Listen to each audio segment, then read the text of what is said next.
tweet here in a second. Okay.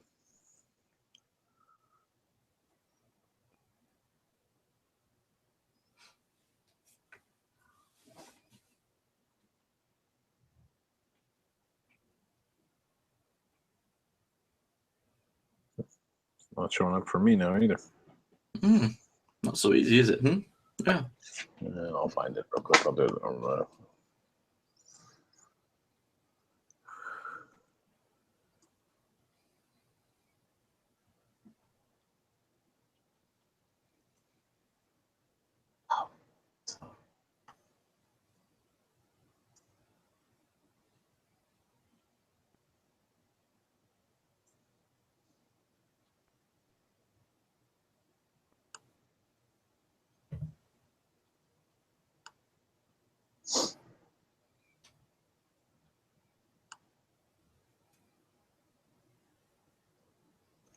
It's not showing up.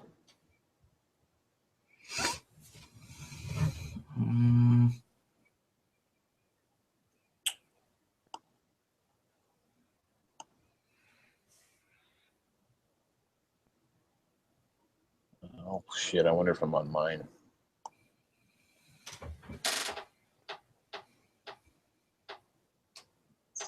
Live? What the hell? Actually, I think I got it on mine. All right, you do it then. I'll start. Let me make sure here.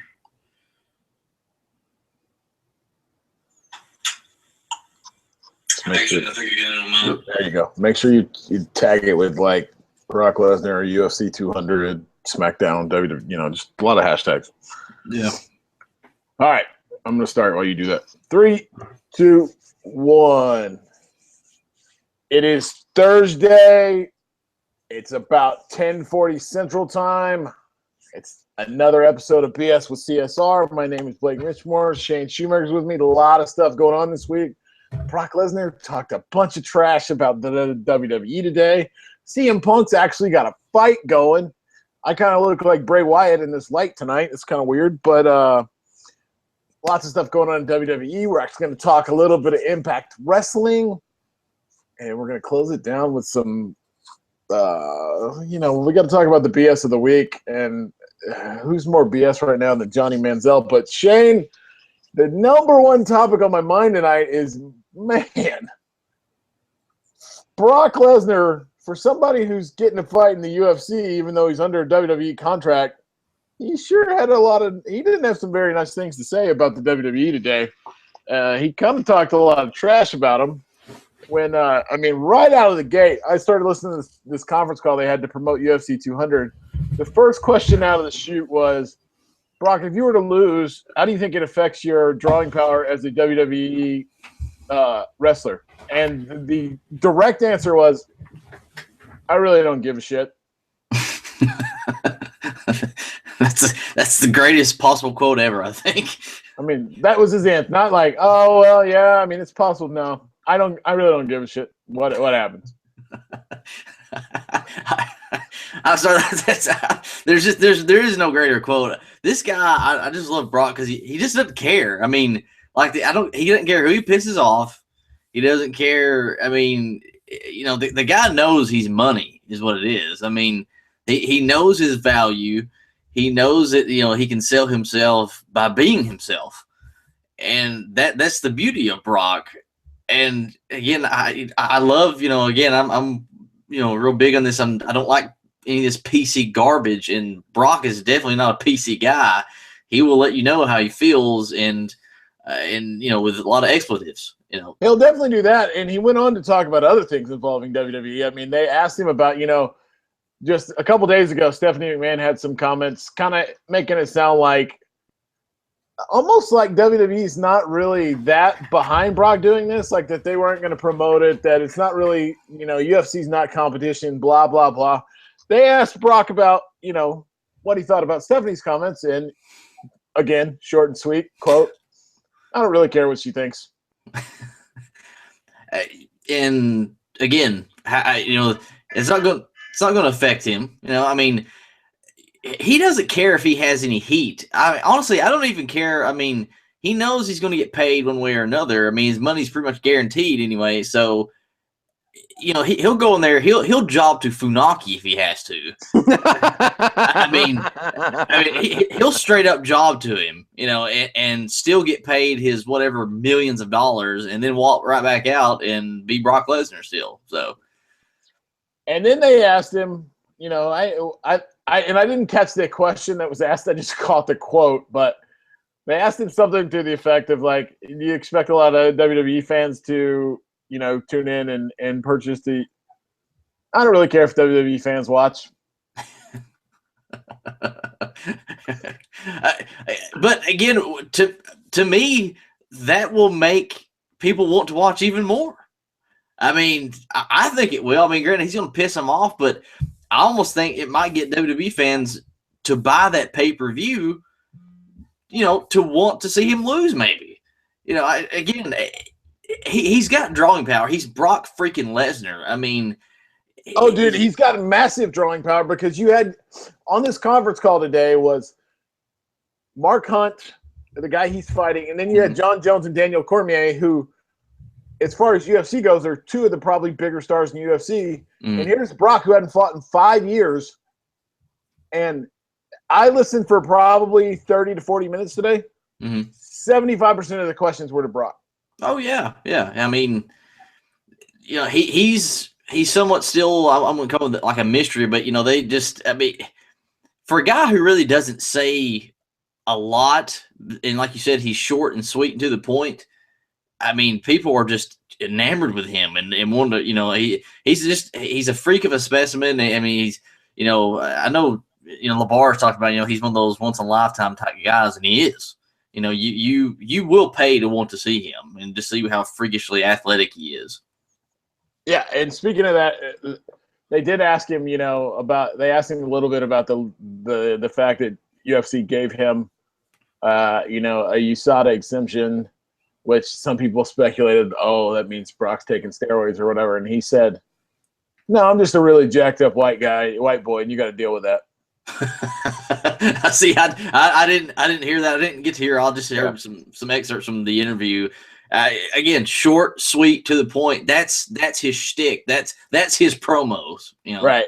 And then the other thing that he said that kind of intrigued me was he said that this was not that this really did come about in the last 6 weeks. He said he's only having a 4 or 5 week training camp. That he initially talked to Dana White and UFC about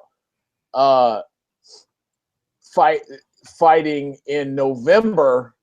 When the UFC goes to Madison Square Garden for the first time and goes to New York for the very first time in the company's existence. But then it just so happened to work for UFC 200, and he's only having but he did say, he didn't say for sure, but he sounded very open to possibly fighting more in the UFC, which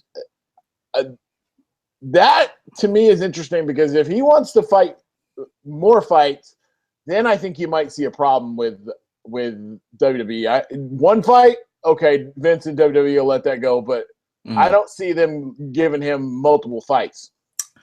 I think it just depends on how WWE gets to benefit from this. I mean, I know Paige Van Zandt, she turned them down. She said she didn't want to be anything to do with them right now. But I did read another. Well, she turned them down, but she turned them down because it wasn't. She stated that she was very interested in doing something with them. She just wanted to get back to focus on fighting right now. Right. Yeah. I didn't mean that. She just had nothing to do with him. But I read an interview the other day Heyman did an interview, and I think someone asked him, if Vince was, has Vince kind of changed his mindset on how he kind of operates and how, even, the dealings with, bringing maybe smaller guys in or, doing maybe the NXT stuff or, now especially with Brock and UFC 200.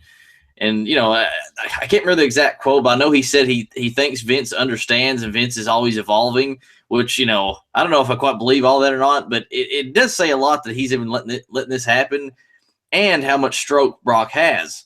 I can't remember Brock's deal with WWE. I think it's what does he have? Is it 2 years left after? I think it ends after next WrestleMania, so 33. So I think it's only a year because I think it was 31, 32. I think it was a 3-year deal. No, maybe it is. Maybe it is after 34 then. 34, okay. Because he signed after 31, and they said it was a 3-year deal, so 32, 33, 34. Okay.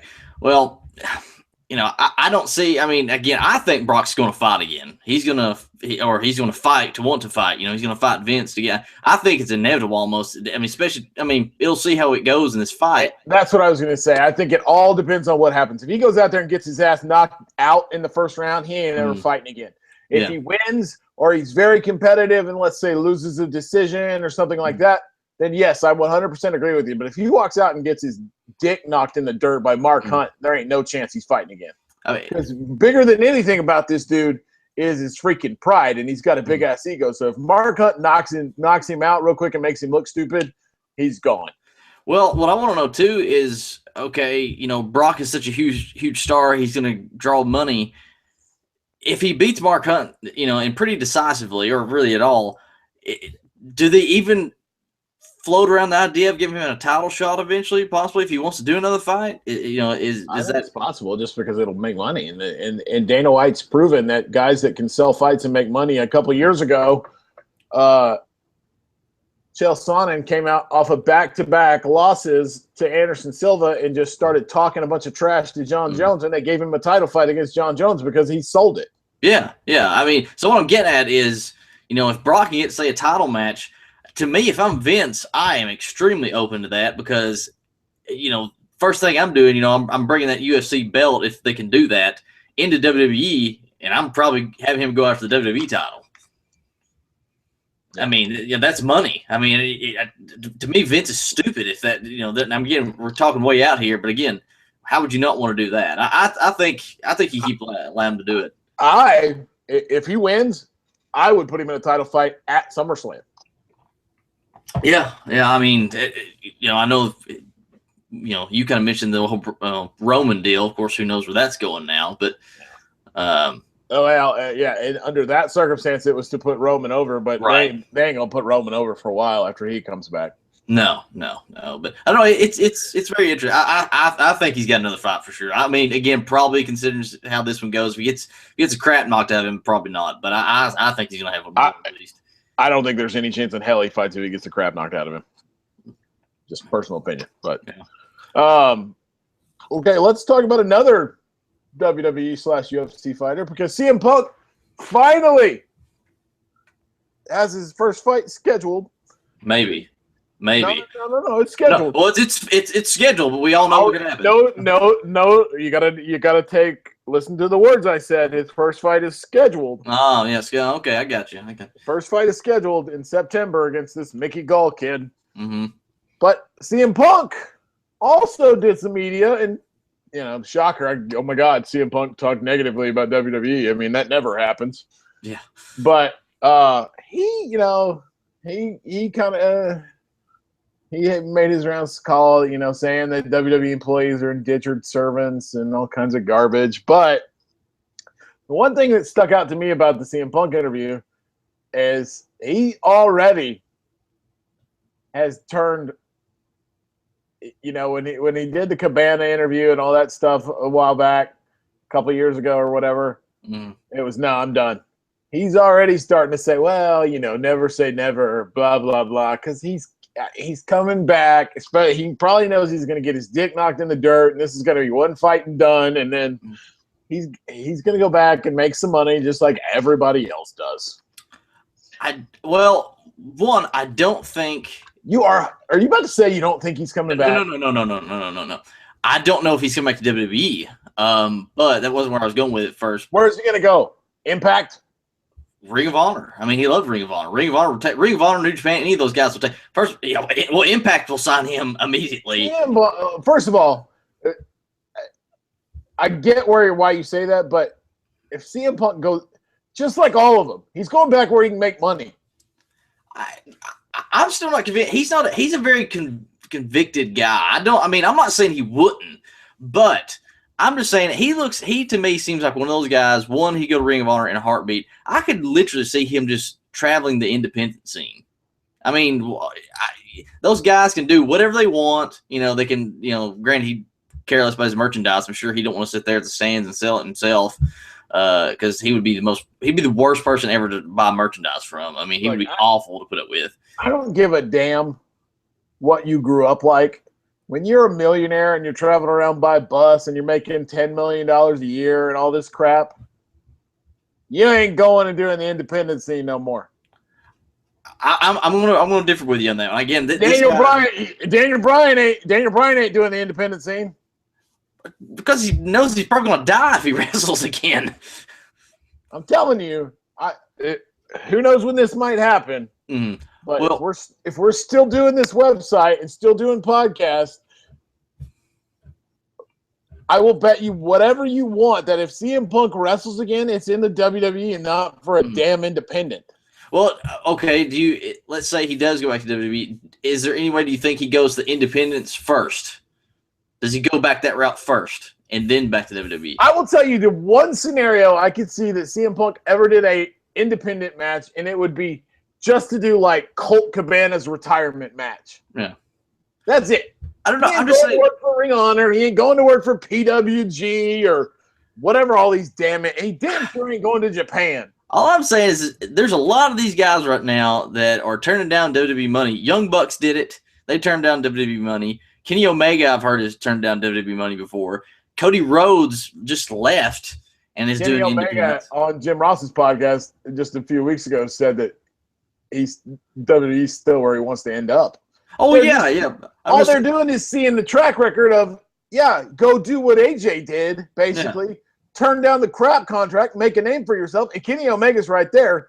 I guarantee you in the next year or two, Kenny Omega will be in WWE if he keeps doing what he's doing on Independence. Young Bucks will be too because they will come in and get to do what they want to do. They'll get to be called the Young Bucks. He'll get to be called Kenny Omega. It's just smart business. Oh, yeah.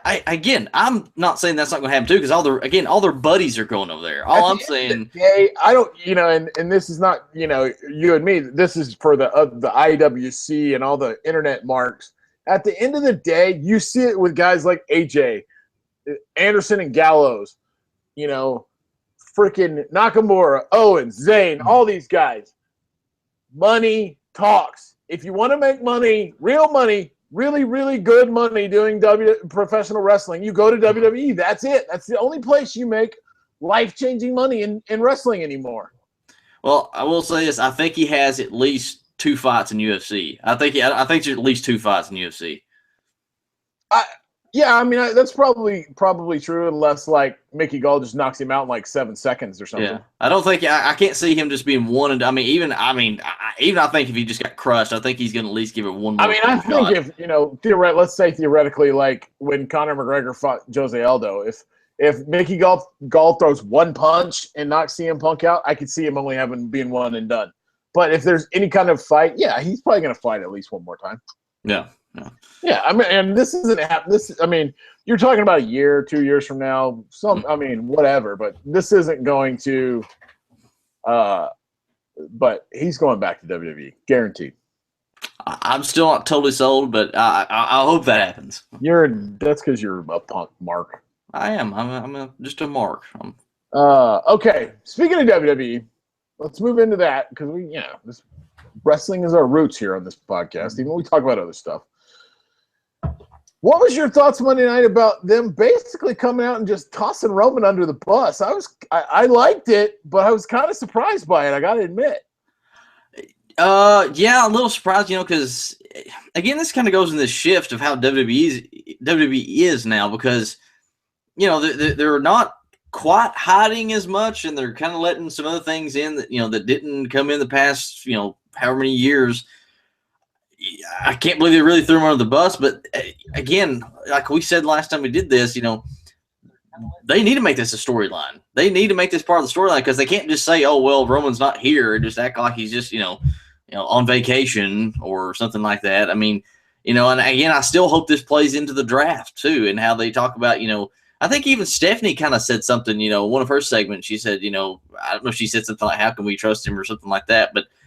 They got to play this in the storyline, and I don't know if it's going to be him turning heel eventually, or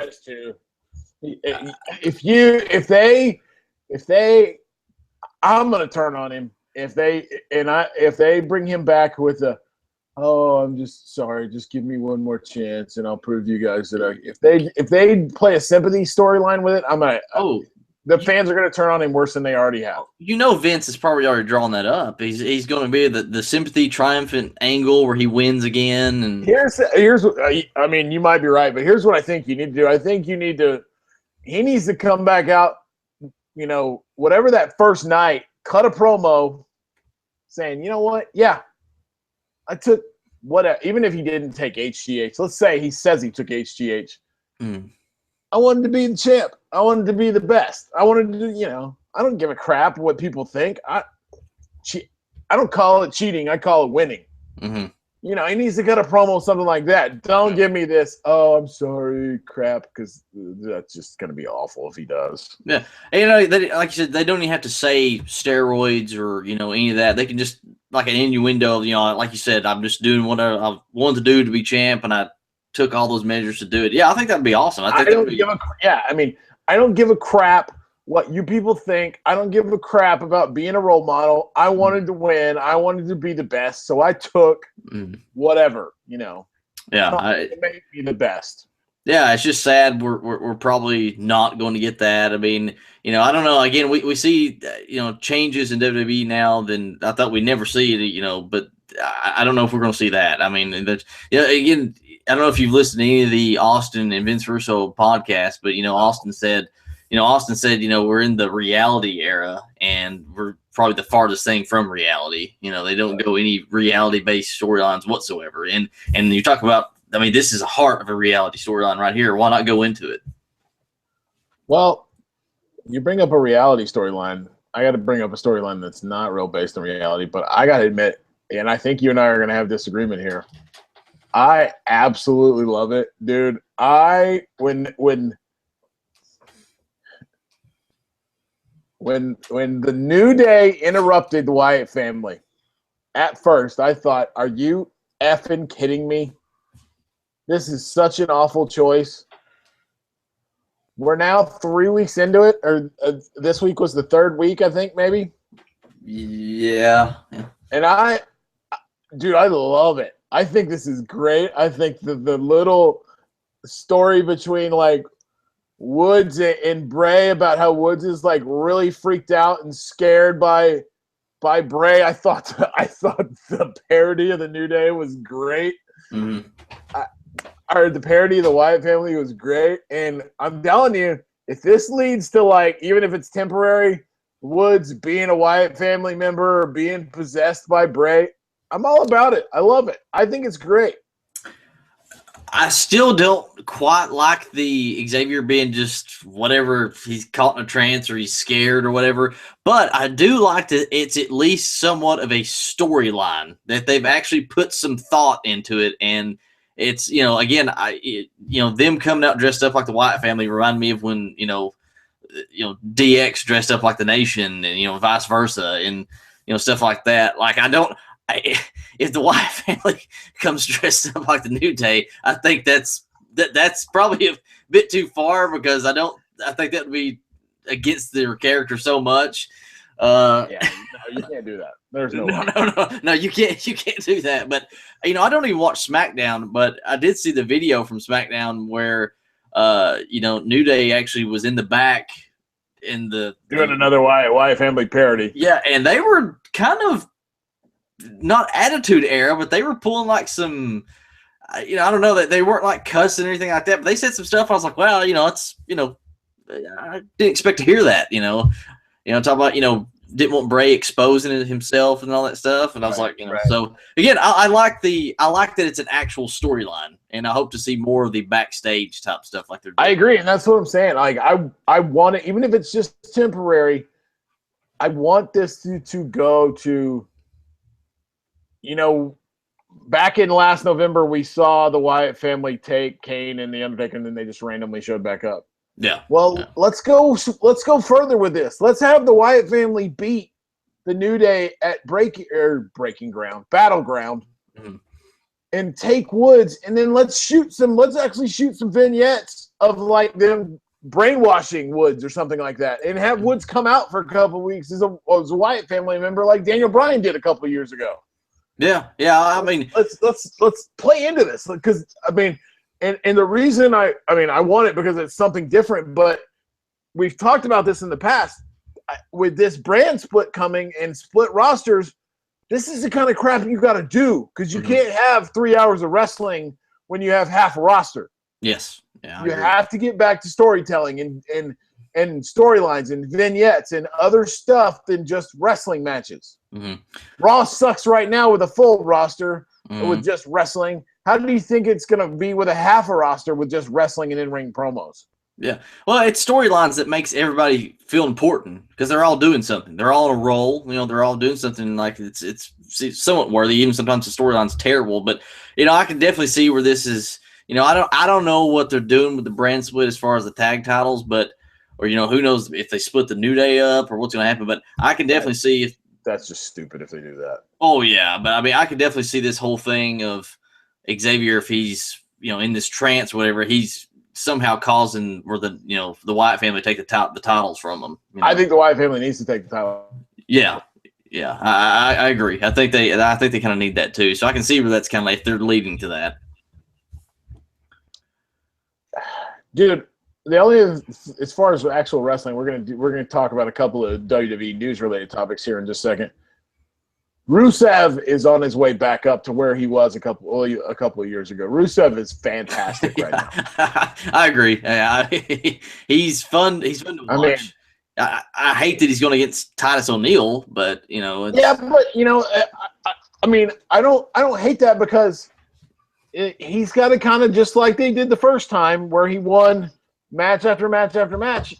It's going to take some time to rebuild him back up into a main event level player, and he needs to be there, because when you go to a roster split, Rusev is going to have to be a main event level heel on one of the shows.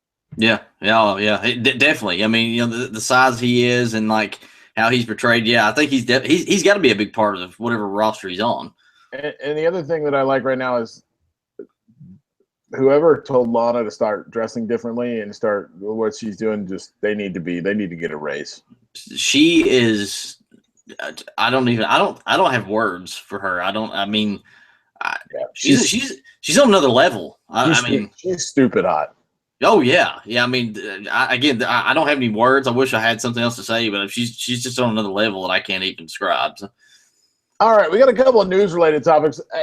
This Roman Reigns apology thing, a story broke saying that they made Roman apologize to the entire locker room. Then it's kind of been debunked today. I tend to agree with the debunking of it. I don't see that. There's been so many guys that have got suspended, and yes, I know Roman is the guy or whatever, but I just don't see Vince and Triple H being like, you know what? No. You're gonna go back there and apologize in front of everybody. It just seems off and just seems kind of stupid to me. Yeah, I don't know. I think that in a way puts even more heat on him than what would be before, because you're basically saying like, this is our guy who we're running with. I mean, they didn't have, who else has been suspended lately for wellness policy. I can't think of one. I'm sure they didn't have. Yeah, they didn't have him come in and apologize to everybody. And again, I know Roman is a way bigger star than Connor. I know that, but that's debatable. But come on. I think that puts way, way more heat on Roman. I think if anyone, Triple H would know that. If that's why I don't believe that either. I don't believe that at all. Right. And then the other news that kind of surfaced this week, which is. It appears that Ricochet is headed to the WWE. It might be, almost 6-7 months from now, apparently, because he can't be free from Lucha Underground until early 2017. But it appears, and so we got two questions. Well, as a wrestling fan, what do you think? And B, will Ricochet really succeed in the WWE, or will he just be like a mid-carder? As a wrestling fan, I'm ecstatic about it if it happens. He's one of those guys right now that he's sort of on another level. I mean, if you watch Lucha Underground, I mean, he is the star of that show. He has been since the first season. Um, I think he can make it in the WWE, but he's going to have to really, I'm assuming he's going to be coming up through NXT. I'm assuming. I would think so. Yeah, and to me, that guy can be the new flag bearer that Finn has been doing. That's a role for him I didn't really think about, honestly. And you might be right there. I mean, that could be. The only thing is, I don't know, can the dude – I've never watched him outside of – I've never watched him as Ricochet. I've only watched him as Prince Puma. Can the dude cut a promo? I honestly, I've never really saw a lot of his promo stuff because in Lucha, they never let him talk a lot under Puma. They didn't really let him start talking until here recently on the later part of season 2, and I'm still an episode behind on that. But I mean, it wasn't. It was very few lines. It wasn't a lot. And New Japan, New Japan doesn't really do a lot of promo stuff anyway. Sometimes they do it after a match, but I never heard him talk a lot. But again, if this guy's in NXT and if he's like Finn, Finn can't talk worth a crap. Yeah, he really can't talk much, and they don't let him say much anyway. So, but the perfect role for him is being in that Finn Balor role, if that's where he's going to be. If he's going to get WWE, that's where he needs to be first because he is indie fans are going to just eat him up, especially in WWE. All right. I can't believe I'm really about to. We got to talk Impact Wrestling for a few minutes. Why do you insist on going back to this? Dude, I'm telling you, Impact is not that bad right now. It's pretty solid. All right, here's what I want. And obviously, you don't have to watch it live. You have and we'll get to it here in a minute. But you have to promise me that before we're going to do a show either next Tuesday, sometime next week. You have to watch. You have to at least DVR and watch next week's Impact start to finish. If you remind me, I'll watch it. Again, I've got another friend of mine who's texted me this week telling me about it, and I was like, dude, I don't feel like watching this garbage. They've broke my heart too many times.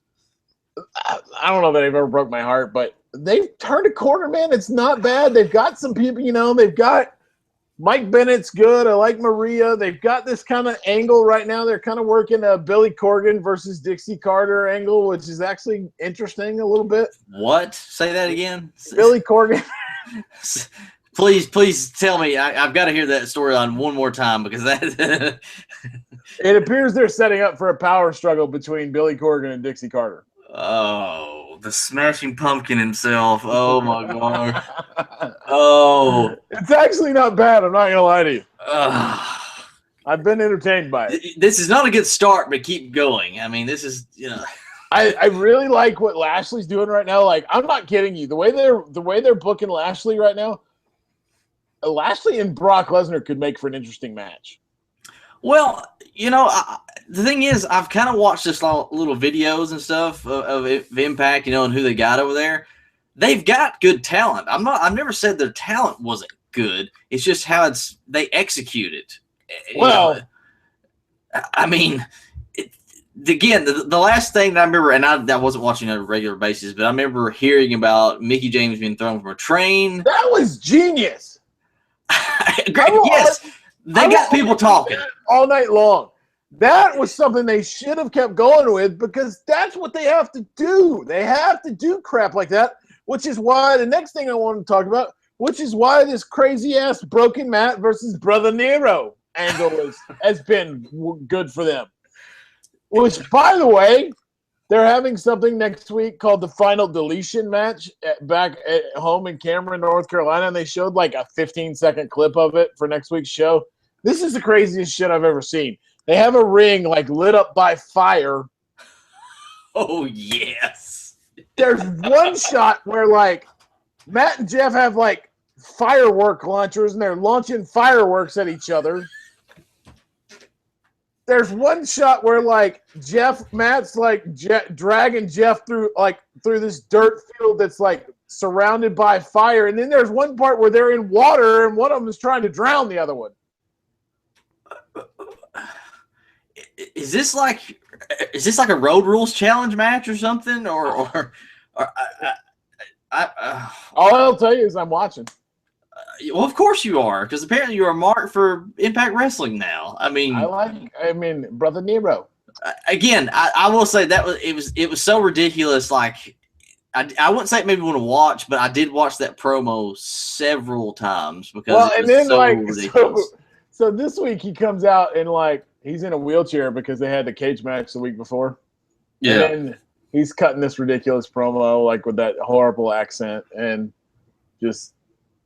then he just gets up and beats the crap out of Jeff, and then they have this like he's like, I need 6 weeks before I fight you again, Brother Nero. And then obviously, you know, now it's next week. Of course, they filmed it like 6 weeks ago, I'm telling you, dude, just the 15 seconds they showed of this match, it's the craziest match I've ever seen. Fireworks. They're like, it literally shows Matt on one side and Jeff on the other, and they have like these like gun looking things, and they're launching like fireworks at each other. Is this taken like seriously too? I mean, is this like? I'm sure it will be just like the promo leading into the Slammiversary match. I'm sure it will have just the utmost dramatic music on it. So it still looks like a Mexican soap opera. All right, well. And that's the other thing I will tell you, that Broken Matt now comes out to some crazy ass piano music. That's his theme music. Oh my god! I don't have words. Okay, but you're watching next week, and we're talking about it. Again, remind me, because I'm not gonna lie. And this match is happening next week. This match you're talking about. The final deletion. I will say you've got me intrigued because of the craziness of that match. Right. I mean, final deletion match. Again, you remind me, and I'm watching, because I will say I want to watch that. That sounds completely insane, so I've got to watch that. It's going to be awesome. You're gonna turn into a TNA fan. No, they've lost me forever. And then they will have 320,001 viewers. Yeah, well, that's embellishing too much, I think. But okay, you brought this up. We're gonna transition into the sports arena for a second. You brought this up. I mean, are you seeing a sports renaissance in the city of Cleveland right now? Because it started. Now we just talked UFC a little bit ago. It started with Stipe Miocic. I might have butchered that name, but he is the UFC heavyweight champion. So he was the first champion, and then Braun won. Mm-hmm. Now the Cleveland Indians are like the hottest team on the planet. Well, we can't forget about the Miz being the Intercontinental Champion too. We can't forget about him. He's from Cleveland. I mean, I would say that maybe they're onto something, but I think we all know the Browns are never going to win anything ever again. Yeah, I will say I do like the hire of Hugh Jackson, though. I think that's. Yeah, I like that too, but they're still going to suck. But how many? And by the way, I knew it was going to happen when I wrote that article about the Cleveland basically being the team that the Braves beat back in '95. My beloved Braves, who are terrible right now, who the Indians just swept and on this big 13-game winning streak. I knew when I wrote that article that basically Cleveland was probably on their way back. So you're welcome, Cleveland. I helped you out there. So. Yeah, the Braves, they're doing good this year. Oh, they're awful. But yeah, that's another story for another time. But well, not everything. Well, I mean, not everything's grand in Cleveland. I guess because maybe it is because he's gone now. But we like to talk about the BS of the week on this podcast, and there's nobody more BS than freaking Johnny Manziel, man. I mean, this guy is a walking train wreck. I mean, there's multiple things happen this week. His dad comes out in public and calls him a druggie. Mm. His lawyer sends a text to the Associated Press telling, by mistake, supposedly, telling them that it's going to be really hard for Johnny to get off on the charges that he's facing for like trying to kill his ex-girlfriend. Mm-hmm. But it's all good because Johnny says Johnny's going sober starting tomorrow. Friday, July 1st, he's going sober. Well, which to me was a joke in itself because I don't know how rehab works or how you do that. Thank the Lord I've never had to go through any of that. But I mean, do you just set your date like that? Or so I know, because this came out like 2 days ago that he said he was gonna, clean himself up on July 1st. I mean, so what I imagine in that time being is him being like, well, all right, I've got circling July 1st, and that's the day I'm starting my journey to become clean again. So I'm gonna just smoke and toke and everything I can and just get completely high and wasted that whole time. I mean, did you take it that way? Because that's the way I kind of took it. I just took it as he says he's going to stop on July 1st. I mean, he ain't going to stop. No, yeah. He ain't going to rehab or nothing like that. Because to me, if you want to stop, you're going to stop. I mean, you have to want to stop. I mean, he's been to rehab before. It didn't work. Yeah. And matter of fact, he seems to have come out worse than he was before he went to rehab. Oh, wait, yeah. I mean, because was that after his stint in rehab, the whole thing with his girlfriend happened? Well after. He went to rehab before last football season. Okay, yeah, because and everything went way worse. I mean, do you see this guy ever being back in the NFL again?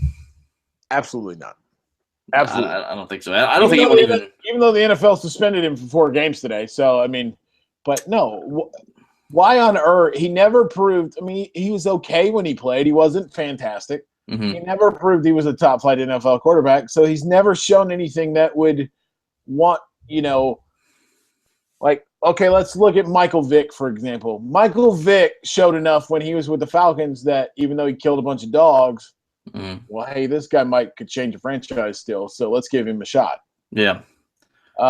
Other people have been like that. Johnny's never showed that. Johnny's never showed he could be more than an average NFL quarterback. So, yeah. I mean, if I'm an NFL team, I'm not putting up with that headache for somebody that might be my second string quarterback. Oh yeah, I mean, he was basically in the NFL for a cup of coffee, and I go back to even like Ray Rice, who was, granted, everyone saw the tape, it was horrible, but that guy was coming out and doing everything he could to apologize, going to programs, everything else. And, that guy still, to me, he still had miles left on him. He could have played. Yeah, the problem with the Ray Rice deal was exactly what you said. It's the tape. That's out there forever. Yeah, when people saw that, I mean, again, if people saw if it was on tape what Manziel did, then there's no way for sure. Right or wrong, you can argue right or wrong, but if that tape never surfaced, Ray Rice would have been back in the NFL that season, and he would have kept playing. Oh yeah. He'll probably never be in the NFL again. Yeah, it's amazing what just view. I mean, we all knew how it went down, but actually seeing it go down made it 10 times worse. So, but a guy like Greg Hardy, who supposedly threw a girl on a couch full of machine guns and beat the shit out of her. Yeah, he played last year. Yeah, for your beloved Cowboys. Yeah. That's another conversation for another day. Yeah, exactly. Like half of our defensive fronts suspended on like drug charges right now. Oh, looking forward to the season then. Yeah, it's gonna be great. Well, I think that about wraps it up for this week. Shane's gonna watch Impact, so we'll be talking Impact next week for sure. Sadly, I'm going to have to. I will say you have intrigued me to watch with this. I don't thank me. Thank Brother Nero. Well, I'd rather not, but and Broken Matt. Yeah, I can't believe I'm actually going to watch it. I mean, I feel dirty. I just feel dirty and nasty. I can't believe I'm actually giving this a shot again. So,